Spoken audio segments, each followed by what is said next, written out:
Eu tive terapia hoje e eu quero compartilhar um pouco dela com vocês. Já preparo que é pesado, rajadão, vai ser tapa na cara atrás de tapa na cara, viu? Quem é vivo sempre aparece, né?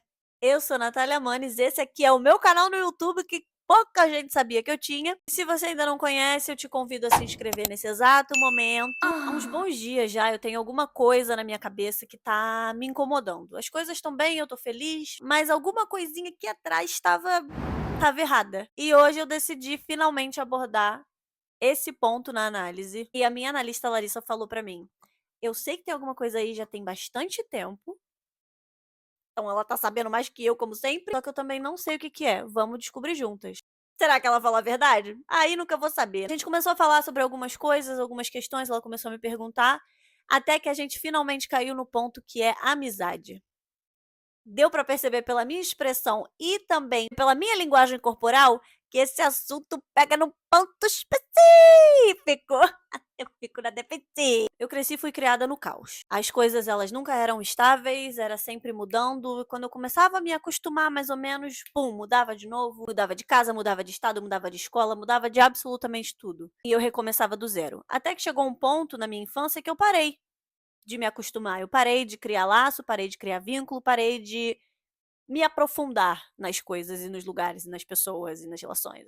Além de tudo, quando eu era bem, bem criancinha, eu também sofri um trauma muito grande. Nisso eu internalizei que a angústia e o desconforto eram a coisa certa.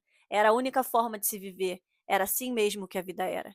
E por causa disso eu me vi sempre buscando angústia, desconforto e instabilidade. O grande ponto é que muitas vezes a gente pode achar que um trauma sexual vai se manifestar apenas no sexual. Mas a verdade é que as situações, quando elas entram aqui, elas vão pra onde bem entenderem e podem ir pra lugares que a gente fica até assim: "Caralho, mentira que eu projetei o divórcio dos meus pais aqui nessa situação.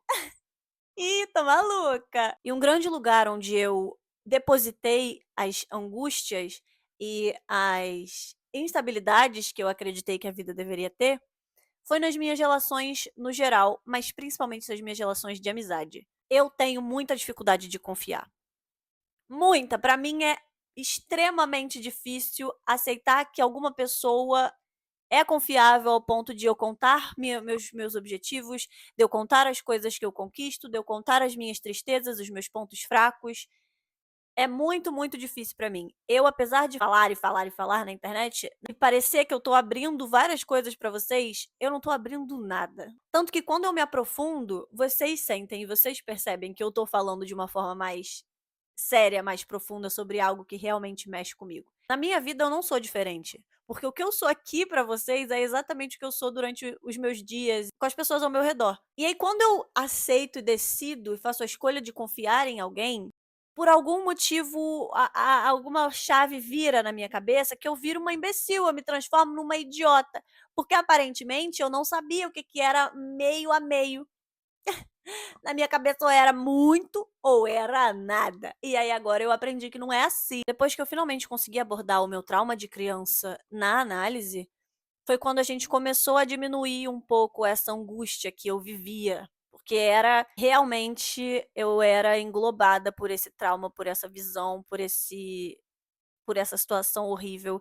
Ela englobava toda a minha vida, toda a minha mente, o meu corpo, como eu dormia, como eu me portava, como eu me sentia ao redor de outras pessoas. Então, quando isso foi diluindo, me deu espaço para perceber as outras angústias. E isso me levou a perceber pessoas que estão ao meu redor que não me trazem nada além de angústia.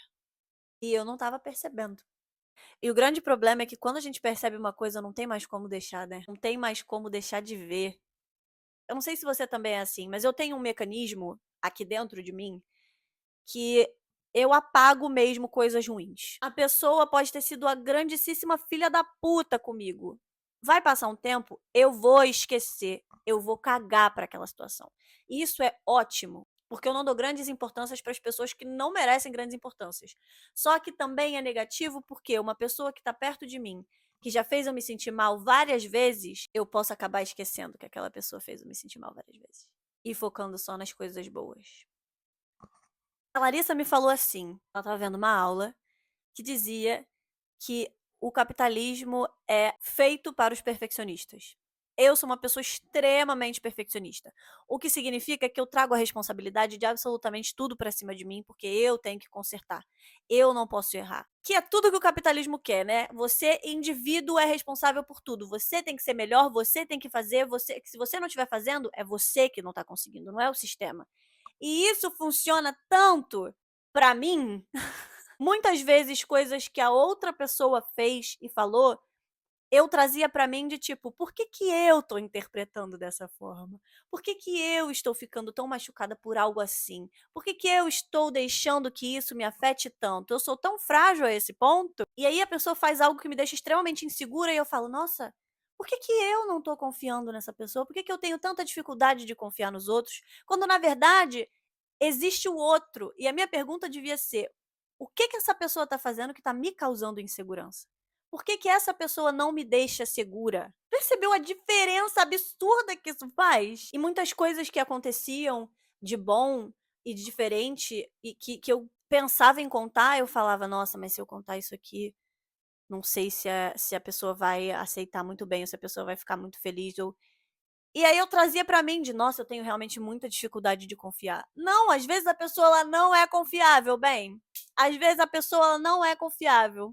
Às vezes a pessoa já te deu alguns diversos motivos pra você ver que não é pra falar nada pra ela, que não é pra você ser tão próxima, e você tá ali, autocrítica. E eu tô tentando entender onde eu quero chegar com isso, mas eu acho que é basicamente, cara, não fica se responsabilizando por absolutamente tudo não, porque existe um mundo fora de você que também causa coisas, que também sente coisas, que também é responsável pelas coisas. Não é você só que é responsável pelo mundo inteiro e por como você percebe as coisas e por como você sente tudo. Às vezes você está sentindo aquilo de forma negativa porque a pessoa te fez de forma negativa. Não porque você recebeu o ruim, você recebeu o mal, não. Foi te dado mal, foi te oferecido mal. Você recebeu da forma correta. Ai, por que que eu não consigo ficar satisfeita com o meu trabalho, ou com a forma que as coisas andam, ou por que que eu não consigo ficar satisfeita com o meu financeiro, por que que eu não consigo guardar dinheiro que seja, por que que eu não consigo sentar e me concentrar em ler um livro, ou me concentrar em criar aquilo que eu realmente quero criar, porque você está exausta. Porque o mundo do lado de fora também tem responsabilidade na sua vida. Porque você vive no mundo do lado de fora, você não vive sozinha, trancada dentro da sua casa. Não sabe por quê que você chega em casa e só quer deitar, ficar vendo TikTok? Porque você tá cansada. E sabe por que você tá cansada? Porque o seu trabalho te deixa exausta. Porque o seu dia te deixou mentalmente atolada. Nossa, aquela pessoa falou de um jeito comigo, por que que eu fiquei tão ofendida? Porque a pessoa te ofendeu, entende? Por que será, hein, que eu tô me sentindo tão desrespeitada? Porque você foi desrespeitada. Olha, quem diria? Uma coisa que eu faço muito, que me ajuda a enxergar as coisas de forma diferente, meio que olhar de fora, é pensar: o que que eu ia sentir, o que que eu diria se uma pessoa que eu amo viesse me contar as coisas que acontecem comigo. Situação hipotética. Eu chego pra você e digo: "Nossa, eu contei hoje pra uma amiga minha que eu saí com alguém que eu me diverti e tal, e que foi legal, eu tô conhecendo uma pessoa maneira". E aí ela virou pra mim e disse: "Ai amiga, olha, mas cuidado que eu sei que você é bem sentimental".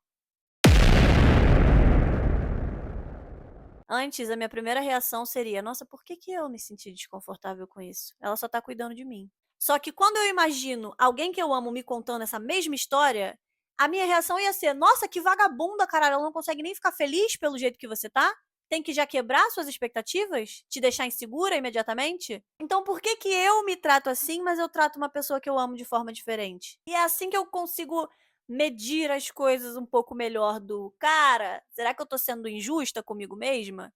E várias vezes eu tô, hein. Spoiler. E eu vou ser sincera com vocês, várias vezes eu já percebi padrões de comportamento meus que foi totalmente doloroso de perceber, pesaroso, pesoso, gasoso. E aí dessa vez, descobri esse mecanismo e essa coisa tá sendo tão libertador, não tá sendo peso e aquela coisa de: "Ai, que merda, que triste". Tá sendo libertador do tipo: "Caralho, eu vou finalmente parar de fazer isso? Eu vou finalmente parar de me martirizar o tempo inteiro por tudo que acontece?". Eu acho que você também pode parar de se martirizar o tempo inteiro por tudo que acontece, tá? Não existe vilão e mocinho na vida real, não. E não digo isso porque: "Ah, então eu não sou mocinha". Não, eu digo isso porque então você não é vilão, tá bom? Então para de ser seu maior hater. Que isso. Mais uma vez, não esquece de se inscrever no canal, porque eu sei que você adora me ouvir falar. Então o que que custa você demonstrar pra mim que você adora me ouvir falar? "Ah, Natália é prepotente". É, meu pau é a escova, teu cu é o dente.